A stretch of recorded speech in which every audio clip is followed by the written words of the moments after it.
नमस्कार, न्यूज 18 राजस्थान पर आप सभी का स्वागत। मैं हूं आपके साथ हेमंत कुमार। चलिए खबरों की शुरुआत करेंगे इस वक्त की सबसे बड़ी खबर के साथ। पड़ोसी मुल्क से खबर आ रही है, पाकिस्तान के राष्ट्रपति ने संसद को भंग कर दिया। 90 दिन के अंदर यहां पर असेंबली चुनाव करवाए जाएंगे। बहरहाल आपको बता दें कि पाकिस्तान के वजीर। चलिए आगे बढ़ेंगे और भरतपुर से बड़ी खबर मिल रही है। भरतपुर में छेड़छाड़ करना एक युवक को महंगा पड़ गया। जानकारी के मुताबिक बेकाबू भीड़ ने एक युवक की जमकर पिटाई की। उस पर आरोप है कि उसने छेड़छाड़ की नाबालिग के साथ। लाठी डंडों से बेरहमी से मारते पीटते लोग। और इसी बीच एक और बड़ी जानकारी भरतपुर से ही मिल रही है। भरतपुर से इस वक्त की बड़ी खबर है, जहां पर बिजली विभाग की टीम पर हमला हुआ है। बड़ी और अहम जानकारी इस वक्त की। आपको बता दें कि अवैध कनेक्शन काटने के लिए टीम गई थी, जिस पर हमला किया गया है। दबंग ग्रामीणों पर हमले का आरोप है और जेएन के साथ जमकर मारपीट की गई। उसके हाथ पैर तोड़ दिए गए हैं। बिजली विभाग की ओर से चलाए जा रहे अभियान के तहत वसूली के लिए टीम गई थी और इसी दौरान रुदावल थाना इलाके के खेड़ा ठाकुर गांव का मामला। बड़ी खबर इस वक्त की। गंभीर हालत में जेएन को अस्पताल में भर्ती करवाया गया। मामले की सूचना मिलते ही पुलिस भी मौके पर पहुंची। इससे पहले कुछ ही दिनों पहले बाड़ी विधायक पर जेएन से मारपीट के आरोप लगे थे, हाथ पांव तोड़ दिए थे। उसके बाद अब भरतपुर के इलाके से बड़ी जानकारी, जहां पर ग्रामीणों ने टीम पर हमला किया। कुछ दबंगों ने बिजली विभाग की टीम पर हमला करके जेएन का हाथ तोड़ दिया और इसे गंभीर रूप से घायल किया है। उसके साथ मारपीट की गई है। जेएन को अस्पताल में भर्ती करवाया गया, जहां पर उसका इलाज शुरू किया गया है। बड़ी और अहम जानकारी है इस वक्त की। जेएन के साथ मारपीट हुई है। बिजली विभाग के जेएन अपनी टीम के साथ गए थे। सरवन जाति जाटव खेड़ा ठाकुर की अवैध लाइन को कॉन्ट्रैक्टर के साथ उतरवाने का काम कर रहा था। तो भगवान सिंह का भाई, जिसका नाम मैं नहीं जानता, भगवान सिंह के लड़के भानु और उसके 3 लड़के थे। उनके नाम का ध्यान नहीं मुझे, अभी इतना सोधी नहीं है। कर रहा था तो एकदम अचानक आए और मारपीट चालू कर दी, जिससे मेरा हाथ टूट गया, वहीं गिर गया, बेहोश की स्थिति में छोड़ के गए।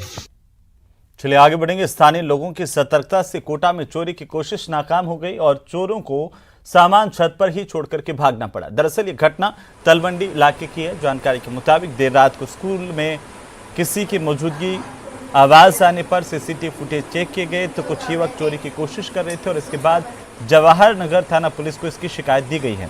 मौके पर पहुंची पुलिस ने चोरों का पीछा किया, लेकिन अंधेरे का फायदा उठाकर चोर मौके से रफू चक्कर हो गए और इसी दौरान चोरी का सामान मौके पर छोड़ करके भाग खड़े हुए। तस्वीरें आपकी टीवी स्क्रीन पर, सीसीटीवी फुटेज जहां पर पुलिस की गाड़ी जैसे ही पहुंची, ये देखिए। उसके बाद चोर मौके से भाग गए।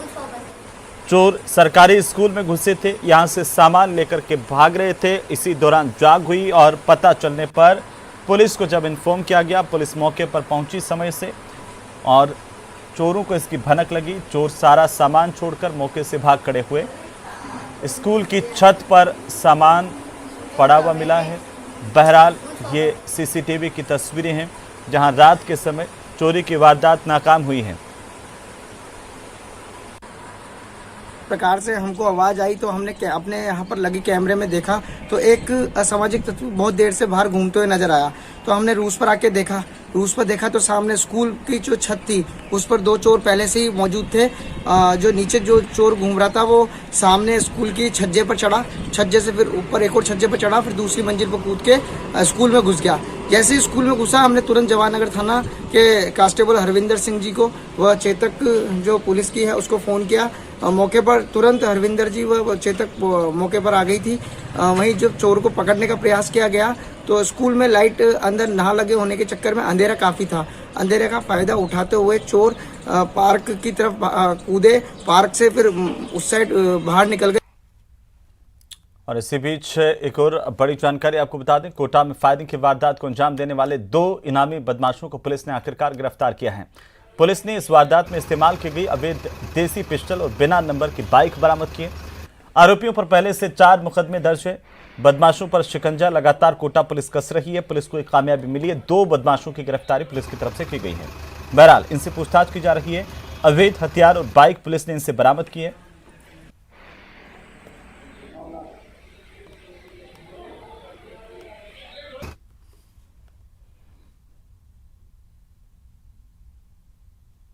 तो वहीं राजसमंद जिले की राजनगर थाना पुलिस ने शराब तस्करी के मामले में मुख्य खरीदार को गिरफ्तार किया है। आपको बता दें कि 25 फरवरी को नाकाबंदी के दौरान पुलिस ने 300 कार्टन शराब के साथ कंटेनर पकड़ा था। इस मामले में उदयपुर प्रतापनगर थाने में तैनात हेड कांस्टेबल महेंद्र सिंह को गिरफ्तार किया गया था। इसके बाद अब करीब 1 महीने बाद मुख्य खरीदार को पुलिस ने गिरफ्तार किया है। तो पुलिस की तरफ से मुख्य खरीदार को गिरफ्तार किया गया है। बरामद की गई थी 300 कार्टन शराब। एक कांस्टेबल की इस पूरे मामले में गिरफ्तारी हुई थी।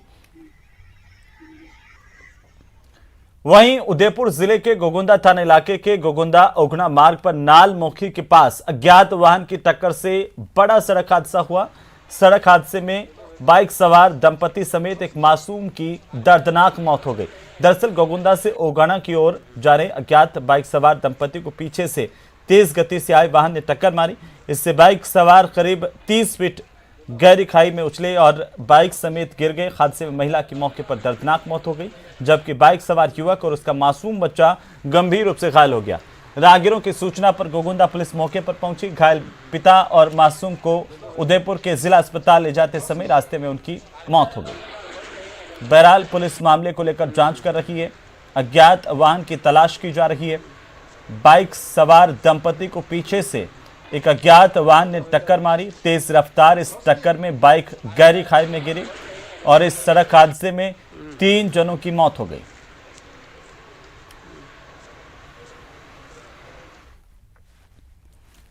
और अब करौली हिंसा के इस मामले को लेकर के बड़ी जानकारी सामने आ रही है। बड़ी अपडेट इस वक्त की। जांच के लिए एसआईटी का गठन किया गया। एसपी किशोर बुटोलिया के नेतृत्व में यह एसआईटी काम करेगी, जांच करेगी। एसआईटी मामले की जांच कर रही है। अब तक 13 लोगों को गिरफ्तार किया गया है।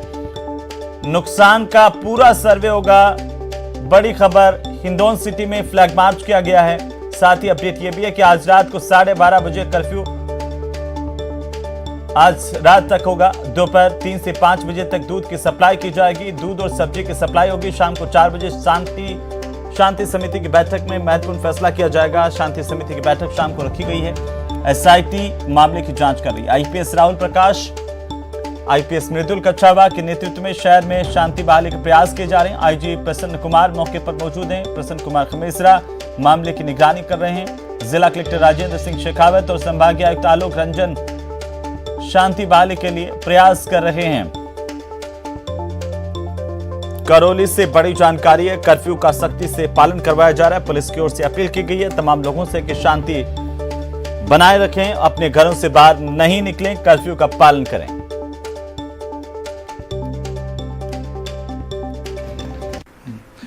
करौली में हुई सांप्रदायिक हिंसा के बाद अब स्थिति जो है पूरी तरह से नियंत्रण में है। हमारे साथ मौजूद हैं डीआईजी राहुल प्रकाश, जो इस पूरे जो है इस कमान को जो है संभाले हुए हैं। हम उनसे बातचीत करेंगे कि अब जो है किस तरह की स्थिति यहाँ पर बनी हुई है। सर, अब जो है क्या हालात हैं यहाँ करौली में?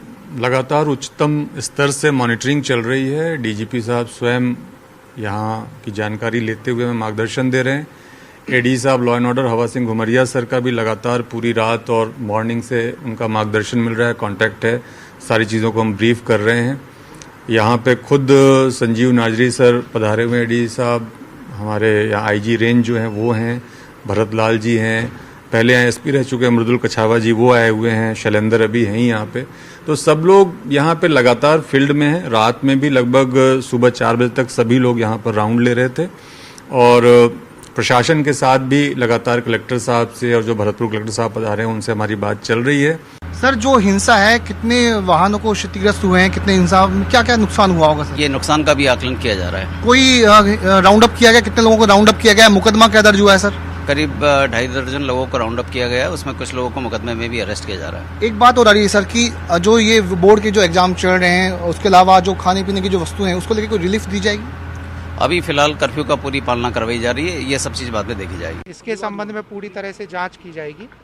टीमें लगी हुई हैं और जो भी अपने भरसक प्रयास करेंगे, जो भी अपने ये कार्रवाई हुई है, जो भी ये घटनाक्रम हुआ है, उसके खिलाफ अपने सख्त से सख्त कार्रवाई की जाए और दोषियों को जल्द से जल्द अपने सजा दिलवाई जाए। हाँ, इसमें करीब आधा दर्जन पुलिस वाले लोग इंजर्ड हुए हैं। हाँ, कोतवाली SHO भी इसमें इंजर्ड हुए। कितने गाड़ियाँ इसके संबंध में कलेक्टर साहब ने टीम बना दी है, अपने पुलिस की टीम भी लगी हुई है और एक पूरा कंप्लीट सर्वे करवाया जा रहा है और जिनका भी नुकसान हुआ है उसके संबंध में जो भी उचित प्रावधान है उनके अंतर्गत मुआवजे की कार्रवाई की जाएगी। प्रशासन की तरफ से तो हम अपना बेस्ट एफर्ट्स कर रहे हैं। आप खुद भी घूम रहे हो, पूरी स्थिति इस समय नियंत्रण में है। पुलिस बाकायदा राउंड कर रही है। करीब 30 के करीब पिछले दिनों कल परसों पकड़े थे, उसमें 13 के करीब नामजद कर लिए इन्होंने। इसके अलावा सारा जो प्रॉपर्टी का नुकसान हुआ है लोगों का, उसका असेसमेंट हो रहा है। कर्फ्यू सख्ती से इम्पोज कर दिया। इसके अलावा जो रोजमर्रा की जो आवश्यकताएं हैं उसके लिए हम अलग से व्यवस्थाएं कर रहे हैं और कंटिन्यू लोगों के साथ डायलॉग चल रहा है, लोगों से बातचीत चल रही है।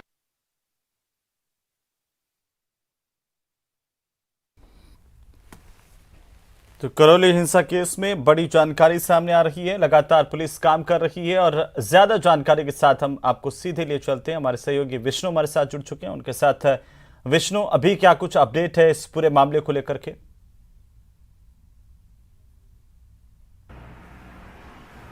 देखिए, अपडेट यही है कि फिलहाल जो है तनावपूर्ण शांति है, स्थिति जो है पूरी तरह से कंट्रोल में है, नियंत्रण में है। लगातार जो पुलिस के ऑफिसर्स हैं, जिला कलेक्टर RS शेखावत हैं, SP हैं, DIG हैं और बाकी जो भी अलग अलग जिलों से जो पुलिस ऑफिसर यहाँ पहुंचे हैं, वे लगातार पुलिस फोर्स के साथ में जो हिंसाग्रस्त जो इलाके थे वहां पर गश्त कर रहे हैं। उसके अलावा इस पूरे जो इलाके को, जो हिंसाग्रस्त इलाका है, उनको 15 जोनों में बांटा गया है, जैसा कि SP ने हमको बताया। और उसको हिंसाग्रस्त में जैसे जो इलाका जितना संवेदनशील है, जहां जितनी हिंसा हुई है, उसी के अकॉर्डिंग उन इलाकों को बांटा गया है। उसी के अकॉर्डिंग जो है वहां पर फोर्स का जो है, पुलिस फोर्स का जो है डिप्लॉयमेंट किया गया है। उसी के अकॉर्डिंग आगे जो आने वाली जो उनकी गाइडलाइन जो है, जो पुलिस की कह सकते हैं रणनीति जो है वो तय की जाएगी। जी बिल्कुल विष्णु, ये भी पुलिस की तरफ से जानकारी दी गई है कि इस पूरे मामले को लेकर के कई लोगों को राउंड अप किया गया और कुछ लोगों को नामजद किया गया। उन्हें लेकर कोई जानकारी मिल पाई है कि कौन है ये लोग, कोई पहचान इनकी हो पाई है? देखिए जो SP जो शैलेंद्र सिंह इंडोलिया हैं, उनसे हमारी बातचीत हुई तो उन्होंने कहा कि 13 लोगों को जो है अब तक गिरफ्तार किया जा चुका है। उसके पहले जो कल जब हिंसा हुई थी, उसके बाद पूरी रात भर जब पुलिस ने एक्शन किया और जो करीब 30 से 40 लोगों को राउंड अप किया था, लेकिन उसके बाद उनको आइडेंटिफाई किया गया कि हिंसा में कौन मौजूद थे, उसके अलावा हिंसा में कौन मौजूद नहीं थे। लास्ट में जाकर जो है अंत में 13 जो लोग हैं उनको गिरफ्तार किया गया है। जो यहाँ मुकदमा जो थाने में जो है उनके खिलाफ मुकदमा दर्ज किया गया है। अभी भी जो पुलिस ने जो वीडियो वायरल हुए थे सोशल मीडिया पे, जो वीडियो वायरल हुए थे, इसके अलावा जो पुलिस ने जब रैली के वक्त में जब वीडियोग्राफी वहाँ करवाई थी, उन वीडियो फुटेज के आधार पर जो है वहाँ पर उन आरोपियों को, जो हिंसक जो उपद्रवी हैं, उनको आइडेंटिफाई किया जा रहा है और वहीं पर उसके बाद उनकी गिरफ्तारी भी की जाएगी। जी बिल्कुल विष्णु, चलिए बहुत बहुत शुक्रिया तमाम जानकारी के लिए। लगातार अपडेट हम आपसे लेते रहेंगे। बहरहाल बता दें कि करौली हिंसा मामले को लेकर के लगातार पुलिस नजर बनाए हुए हैं, पुलिस के आला अधिकारी मौके पर मौजूद हैं। वहीं करौली हिंसा को लेकर के CMR में लॉ एंड ऑर्डर को लेकर के बैठक होनी है। करौली हिंसा मामले पर भी इस बैठक में चर्चा होगी।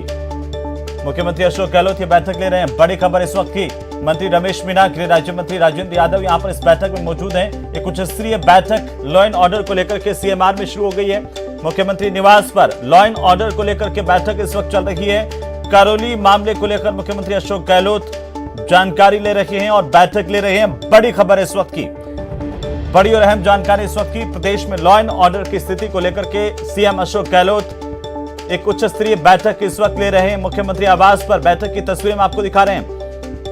मंत्री रमेश मीना, गृह राज्य मंत्री राजेंद्र यादव बैठक में मौजूद हैं। मुख्य सचिव Usha Sharma, DGP ML Lathar, ACS गृह अभय कुमार समेत अन्य अधिकारियों की मौजूदगी भी इस बैठक में। और लगातार CM संवेदनशीलता के साथ करौली मामले को लेकर शुरुआत से ही नजर बनाए हुए जानकारी ले रहे हैं और अभी इस मामले को लेकर के विशेष चर्चा उच्च अधिकारियों के साथ। अब आगे की रणनीति क्या होगी? हालांकि मुख्यमंत्री पहले ही निर्देश दे चुके हैं कि चाहे दोषी कोई भी हो, संलिप्तता किसी की भी उपद्रव में पाई जाए, बख्शे नहीं जाएंगे। और इसी लेकर एक उच्च स्तरीय बैठक इस वक्त मुख्यमंत्री आवास पर चल रही है। लॉ एंड ऑर्डर को लेकर के समीक्षा की जा रही है। मुख्यमंत्री अशोक गहलोत ये बैठक ले रहे हैं। बड़ी खबर है इस वक्त की। और इसी बीच एक और बड़ी जानकारी, करौली हिंसा को लेकर के सीएम अशोक गहलोत ने कहा है कि करौली की घटना दुखद है। मुख्यमंत्री ने कहा कि करौली घटना को लेकर डीजी से उन्होंने तुरंत बात की। जैसे ही पता चला करौली हिंसा भड़काने वालों पर कार्रवाई की जाएगी। ध्रुवीकरण की वजह से जगह जगह तनाव हो रहा है। सीएम अशोक गहलोत ने कहा कि कानून का राज स्थापित करना बेहद जरूरी है। देश में जगह जगह ध्रुवीकरण हो रहा है। उन्होंने कहा कि जाति धर्म के नाम पर ध्रुवीकरण किया जा रहा है। प्रदेश में कानून का राज है। करौली के अंदर जिस प्रकार से घटना हुई है, मैंने अभी सुबह भी बात की डीजी से। उनको मैंने कहा कि जिन्होंने हरकत करी है, जिन्होंने ये दंगे भड़काने का प्रयास किया है, इसके पीछे कौन कोई ताकत थी, उन सबको आप उनके खिलाफ कड़ी से कड़ी कार्रवाई करो। चाहे कोई कौम हो, कोई धर्म के लोग हो, उनमें एक मैसेज आना चाहिए कि राजस्थान में कानून का राज ही स्थापित रहेगा। ये मेरा मानना। तो वहीं करौली हिंसा पर एक्शन में भारतीय जनता पार्टी नजर आ रही है और बीजेपी ने इसे लेकर के एक जांच कमेटी का गठन अपने स्तर पर किया है। 8 सदस्यीय जांच कमेटी का ऐलान भारतीय जनता पार्टी की तरफ से किया गया है। ये 8 सदस्यीय टीम करौली पहुंचेगी, वहां पर घटनास्थल पर जाकर के तमाम पहलुओं को देखेगी, एक जांच रिपोर्ट तैयार करेगी और इसे प्रदेशाध्यक्ष को सौंपा जाएगा। 8 सदस्यीय जांच टीम का गठन किया गया। जल्द ही ये टीम करौली पहुंचेगी, सतीश पुनिया को इसकी रिपोर्ट सौंपेगी और मौके पर तथ्य जुटाएगी ये टीम। प्रदेशाध्यक्ष को एक रिपोर्ट सौंपी जाएगी। उपनेता प्रतिपक्ष राजेंद्र राठौड़ के नेतृत्व में कमेटी का गठन किया गया है और इस कमेटी में अलका सिंह गुर्जर, मदन दिलावर, सुखबीर जौनपुरिया, जसकौर मीणा, कन्हैयालाल चौधरी, रामहेत यादव और रामलाल शर्मा को शामिल किया गया है।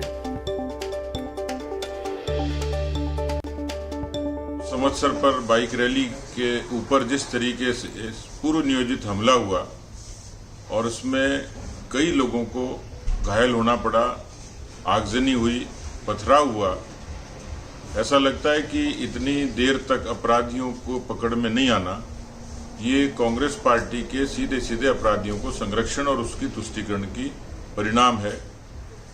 मैंने पुलिस महानिदेशक से बात की है और उनको कहा है कि यदि इकबाल बचा हो तो अपराधियों को तुरंत गिरफ्तार करें और ऐसी कार्रवाई करें कि भविष्य में इस तरह की घटनाएं नहीं हो। उधर करौली हिंसा पर केंद्रीय मंत्री का बयान आया है। आपको बता दें, केंद्रीय मंत्री गजेंद्र सिंह शेखावत ने बयान दिया इस पूरे मामले को लेकर के। बड़ी खबर है इस वक्त की। प्रदेश में कानून व्यवस्था पूरी तरह से फेल होने के आरोप उन्होंने लगाए हैं। केंद्रीय मंत्री गजेंद्र सिंह शेखावत का बड़ा बयान। उन्होंने कहा कि राजस्थान की सरकार तुष्टीकरण की नीति पर काम कर रही है और कानून व्यवस्था में पूरी तरह से विफल साबित हुई है। इस घटना की जांच हो, अपराधियों को सजा मिले और साथ ही अपराधियों को संरक्षण देने वालों का भी खुलासा हो, ये मांग की है केंद्रीय मंत्री गजेंद्र सिंह शेखावत ने। उन्होंने क्या कुछ कहा वो आप सुनिए। और राजस्थान की सरकार जिस तरह से लॉ एंड ऑर्डर के हर एक एस्पेक्ट में पूरी तरह से विफल हुई है। राजस्थान जिस तरह से, राजस्थान का शांत हिस्सा जिस तरह से इस तरह के उपद्रवों के से पीड़ित है, राजस्थान की महिलाएं जिस तरह से उनके विरुद्ध होने वाले अत्याचार, अपमान और अपराधों से पीड़ित हैं, राजस्थान में जिस तरह से अपराधी बेखौफ हो गए, राजस्थान में पुलिस का मनोबल पूरी तरह से गिर गया है। ऐसी परिस्थिति में जब राजस्थान के पुलिस भी राजनीतिक दबाव में आकर के और जो है गलत को सही और सही को गलत करने के लिए काम कर रही है, ये निश्चित रूप से राजस्थान के लोगों के लिए चिंता का विषय है और राजस्थान के लोगों में इसे लेकर के वर्तमान सरकार और सरकार के मुखिया के प्रति भारी आक्रोश है। तो चलिए इस वक्त तो चला एक छोटे से ब्रेक का, जल्द लौटेंगे, आप बने रहिए हमारे साथ।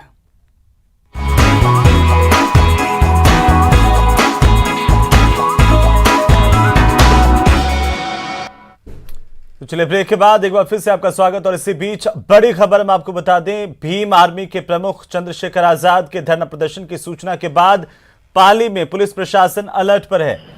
बड़ी जानकारी इस वक्त की।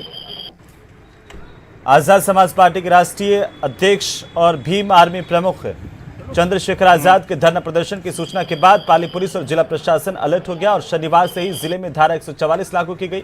शहर में भारी पुलिस बल की तैनाती है। वहीं कलेक्ट्रेट की तरफ जाने वाले दोनों रास्तों पर बैरिकेडिंग की गई है और हर आने जाने वाले पर कड़ी नजर रखी जा रही है। उधर उदयपुर एयरपोर्ट पर चंद्रशेखर आजाद और जयंत चौधरी को रोक दिया गया। इसके बाद से लगातार दलित संगठनों में गहरा आक्रोश है। भीम आर्मी के प्रमुख चंद्रशेखर के रविवार को पाली में धरना प्रदर्शन करने की सूचना पर जिला प्रशासन अलर्ट हो गया और पाली में धारा 144 लागू कर दी। शनिवार से ही पाली में धारा 144 लागू कर दी गई, जिसके बाद जिला मुख्यालय पर भारी पुलिस बल तैनात कर दिया गया है। वहीं कलेक्ट्रेट की तरफ जाने वाले दोनों रास्तों पर बैरिकेड लगा दिए गए हैं, जिससे कि कोई भी व्यक्ति कलेक्ट्रेट पर नहीं पहुंच सके। साथ ही शहर में प्रवेश करने वाली सभी सीमाओं पर पुलिस बल तैनात कर दिया गया है, जो बाहर से आने वाले सभी वाहनों की सघनता से जांच कर रहे हैं। और इसी प्रकार से ये कलेक्ट्रेट पे भी भारी पुलिस बल तैनात किया गया है।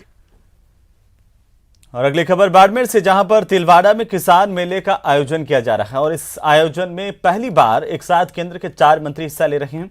साथ ही इस मेले के अंदर किसानों को केंद्र सरकार की योजनाओं से रूबरू करवाया जाएगा, जानकारी दी जाएगी। साथ ही फसल बीमा पॉलिसी के बारे में भी किसानों को जानकारी दी जाएगी। इस दौरान कार्यक्रम में पहुंचे कृषि राज्य मंत्री कैलाश चौधरी से खास बातचीत की हमारे संवाददाता प्रेमदान देथा ने। विश्व प्रसिद्ध तिलवाड़ा मेले के अंदर आज किसान प्रदर्शनी है और उसके साथ ही किसान मेला है। हमारे साथ में है कृषि राज्य मंत्री कैलाश चौधरी, उनसे बातचीत करते हैं किस तरीके का आज का आयोजन है और इसमें किसानों को क्या क्या लाभ होने वाला है, क्या क्या प्रदर्शनी में दिखाया जाने वाला है। भारत सरकार की योजना प्रत्येक किसान तक पहुंचे और प्रत्येक व्यक्ति तक पहुंचे, इसी दृष्टि से ये कृषि मंत्रालय की जो मेरी पॉलिसी मेरे हाथ कार्यक्रम रखा है, जिसमें किसान कृषि मंत्रालय की जो फसल बीमा योजना है उसके तहत किसानों को पॉलिसी दी जाएगी। और मुझे लगता है कि भारत सरकार इस तरह से प्रयास कर रही है कि पहले किसान पीछे घुमा करता था पॉलिसी लेने के लिए, लेकिन आज भारत सरकार खुद किसान के द्वार पर आई है और वो कह रही है कि आप अपना इंश्योरेंस करवाएं और योजनाओं का लाभ लें। इसी दृष्टि से जितनी भी हमारी योजनाएं, चाहे आज किसान को आने वाले कल में मजबूत करना है। तो ये केंद्रीय कृषि राज्य मंत्री कैलाश चौधरी का कहना है कि यहाँ किसानों को बहुत लाभ होने वाला है। हमारे साथ में है सिवाना से विधायक है भाजपा के, उनसे बात करते हैं कितने किसान पहुंचे और यहाँ इससे क्या लाभ होने वाला है लोगों को। ये हमारा प्राचीन पशु मेला जो है तिलवाड़ा, परम पूज्य परम श्रद्धेय मल्लिनाथ जी और रानी रूपादे मेघधारू, मतलब ये एक नदी पवित्र मेला जो पूरे भारत के पूर्व पश्चिम उत्तर दक्षिण से जो पशु मेले के रूप में यहाँ मतलब प्राचीन मेले के रूप में यहाँ मेला भरता था और पशुधन भी लाखों की संख्या में आता था। अभी काफ़ी समय से अकाल की वजह से और ये पशुधन जैसे मशीनरी युग ज़्यादा होने की वजह से पशुधन बहुत कम आता है, जैसे घोड़े वगैरह आते हैं। मैं बाड़मेर के सांसद और अभी वर्तमान में जो कृषि राज्य मंत्री है कैलाश जी चौधरी को धन्यवाद दूंगा कि उन्होंने इस मेले में भारत सरकार के कृषि मंत्री से लगाकर पशुपालन मंत्री जी और जल शक्ति मंत्रालय, तो 4 मंत्री जो यहाँ आ रहे हैं, उनके सामने किसानों की हम सब मिलकर बात भी रखेंगे। किसानों के लिए जो ये मारवाड़ की पश्चिमी धरा है जो मालानी कहलाती है, इस धरा के अंदर सबसे ज़्यादा पशुधन होता था। पशुधन से अभी बारिश कम होने की वजह से पशुधन की भी कमी पड़ गई और यहाँ इतना आतंक पानी था। आज की तारीख में पानी की भी बहुत ज़्यादा दिक्कत है, पीने के लिए पानी भी नहीं मिल रहा है। यहाँ पर जो किसानों को पानी की समस्या है, इस पानी की समस्याओं से निजात मिलने के लिए यहाँ पर केंद्रीय जल शक्ति मंत्री पहुँच रहे हैं, कृषि मंत्री पहुँच रहे हैं, ताकि किसानों को बहुत लाभ मिले और किसानों को योजनाओं से अवगत करवाया जाए। कैमरामैन शेर सिंह के साथ प्रेमदान देथा, तिलवाड़ा मेला, बाड़मेर। तो चलिए इसी के साथ इस बुलेटिन में फिलहाल इतना ही। आप देखते रहिए न्यूज़ 18 राजस्थान। नमस्कार।